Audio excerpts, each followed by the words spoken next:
শুভ সকাল বন্ধুরা, শারদিয়ার শুভ নবমী। তোমরা সবাই ভালো থেকো, কিন্তু আমি ভালো নেই। তোমরা আমাকে কেউ লাইক সাবস্ক্রাইব কেউ করো না। আমি কিন্তু সবাইকে লাইক আর সাবস্ক্রাইবটা করিয়ে দিই, কেন আমি ভাবি যে আমি তোমাদের লাইক সাবস্ক্রাইব করে দিলে তোমরাও আমাকে করবে, কিন্তু রিটার্ন কেউ করো না তোমরা। কারণ তোমরা দিদি বলে ভাবোই না, বন্ধু বলে ভাবোই না। তো আজকে আমি চলে এসেছি মাঠে। মাঠে মাছ বাছা হচ্ছে। আমাদের একটা চক নেওয়া হয়েছে, 4 লক্ষ টাকার চক নেওয়া হয়েছে।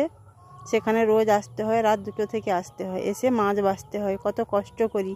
এই সবাই চলে গেছে, আমি লুকিয়ে একটা ভিডিও বানাচ্ছি, কেউ জানেও নাই। দেখো, বিশ্বাস করবে না, আমার কাছে দেখো কত ব্যাগ। দেখো, এখন আমি মাঠে, দেখতে পাচ্ছ, এখন আমি মাঠে আছি।